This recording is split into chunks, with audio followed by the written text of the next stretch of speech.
To this point, we tried animating a variety of numeric counters or a percent-based progress bar, but I think we could try something less specific or more general, like a cartoon or gaming environment.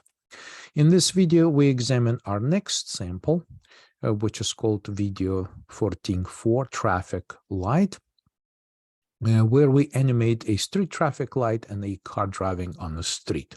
Let's first see how it works, and then we can do our usual code walkthrough to see what's inside. So let's clear the screen and use here a full path to this next example. Okay, so here comes the animation. This is a traffic light with green, red, yellow, green combinations, and the car driving by, and the car comes back. So this is the animation. So let's see how this works and what's involved. So first, let me open the file, and let's begin with the main program. Okay, so this is where the main program starts. And I created a very simple street background. And here's the structure that resembles a set of traffic lights. And this is the idea, the concept of a F1 car design with rear wing, rear wheel, engine, head surround, halo, front wheel, and front wing. Okay, so we're moving in the direction of car racing simulation, I guess. So notice how I also oftentimes I like to use little rulers if I need to work with strings of characters with specific character offsets and indices. It's very easy to visualize the offsets inside the string. Here I need this little ruler for positions inside the traffic light structure, so I can update specific positions right here. And so I decided that my traffic light offset, which is the offset relative to the beginning of the background, this is my background, is going to be the length of the background, which is right here, right at the end, minus the length of traffic light. So my traffic light is going to be positioned close to the ending of this backdrop. Then accordingly to this, once the traffic light offset is computed, then we can use it to update the offsets of the red, yellow, and green light positions. All right, so this is +2, +5, and +8 according to my ruler. So this is where this ruler becomes really helpful, so that we can compute the offsets very easily and quite quickly. So we are using the animation class. This time I call it frame animation, and we'll discuss it in the second part of this walkthrough. And it gets created with the current backdrop, right? So the current background that we created is going to be used as a foundation to organize other frames that participate in this animation. Okay, I'll use a split view here because we need to see the big picture as we make this walkthrough. So this animation is controlled by time intervals between all of the frames, and the flexibility that's being added this time to the frame animation class is that it can remember the required time interval, basically the timeout between individual frames. And so each frame can set its own time interval, which is the delay time before it gets displayed. The creation of frames in this animation is separated from the actual animation, because the actual animation needs to be controlled by all these flexible time intervals, and essentially assembly of the whole animation of individual frames is done before the animation starts. So that gives us a lot of flexibility, and this is the new approach to construct the animation. So the frames are constructed by calling append frame. Its first parameter is simply the offset, the type of update that needs to be done against the background at this offset, and the time interval that is required to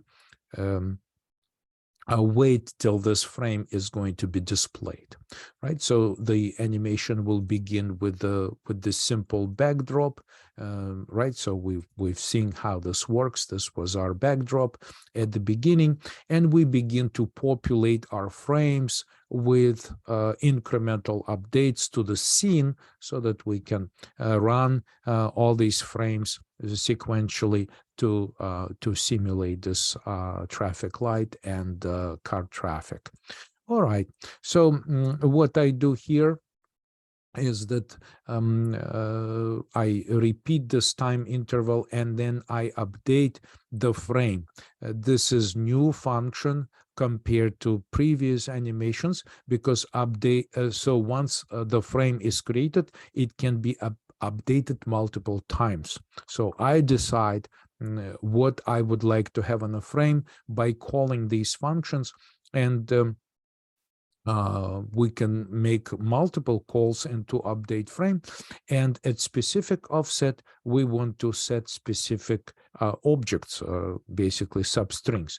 So after this call, at this traffic light offset, which I already told you is somewhere here in this area, this traffic light will be applied to the background and it will appear here, just like we have it on our screen right here, right? So this is where frame update happens, and the traffic light, which is this string over here, is going to be placed at this offset on top of our background.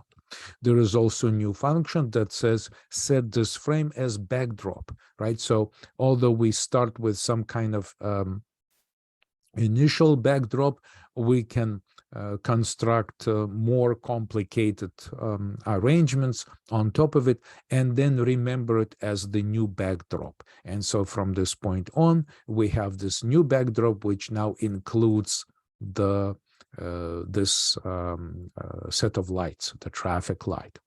So then we begin to animate the traffic lights, right? So the sequence that I'm thinking about is a red, yellow, yellow, green, okay? And so that's the task. So I say at red offset, make it red. Then I repeat it again. And this time, the reason for it is to update and add the yellow. Right, so there will be at the same time there will be red and yellow shown at the same time. Then we switch to green and update the green light offset. Right, then we repeat this sequence again. It's just manipulating at which offset would you when you update the frame, the previous red, green, yellow indicators will be erased because every time we update the frame, we start with our current backdrop, which does not include any of these indicators for active lights, right? So then we switch from yellow to red, yellow, and then green. And now with green in place, I set this new frame as a new backdrop. So actually this combination of characters is the backdrop, which is then used through the remaining part of this animation. Okay, and then again, I append a frame with just a single backdrop. If I wanted to, I could change the time interval, and this is what I do here. And I want fast animation, so I say that my time interval is like 1 divided by 64, 1 being our unit of time, which is 1 second. So this is the 64th of a second. So this is supposed to be fast, like 64 frames per second. That's the speed that I'd like to try. Then we had this initial car drive by. So the car went from left to right in our animation. And so this is happening in the loop. And I position the car. The car offset basically specifies where this car should appear inside this backdrop, and I say that from minus length of the car, which means that it actually starts outside of the screen, right? Because I want it to smoothly appear inside here, like drive in. And right here we start with this first loop, right? So starting outside of the background, like negative length of the car, and for the entire length of the backdrop plus the length of the car, which means that it's going to like go away entirely outside of visible background. We append a frame, right? So we append many frames for the entire length of the backdrop, and at current car offset, which will be ranging from this initial position to this ending position, we basically imprint the car on the frame, and we set this time interval. Okay, so each frame here, brand new frame, will have this time interval of a delay before this frame will be shown. Okay, then we make it a little slower and change it to 1/32 of a second, so it's slower, and this is sort of like car pit stop, so it stops. Eventually it will stop somewhere here in this position, and again it comes from negative length of the car, which is basically outside of the left side of the road, and I decide to stop it somewhere the traffic backdrop, the entire length of the traffic backdrop divided by 3. So this arguably, this portion here is like 1/3 of the entire length of the backdrop, and we just append new frames with this new time interval, and we say at this car offset that we generate right now, just basically reposition the car. And finally, when we say that this is whole set of frames that we'd like to run at these time intervals with this specific speed of animation, we say start animation, and then the same protocol. We on the main thread, we wait for this animation to complete, and every time we are told that the animation is still in progress, we simply put our main thread to sleep for 1 second, and we just wait 1 second, then the thread wakes up and makes the next check. As soon as the animation stops, we drop out of this delay loop, and we say bye, right? So this is the final print that we get printed here. So let's run this again just to see this whole thing in progress one more time.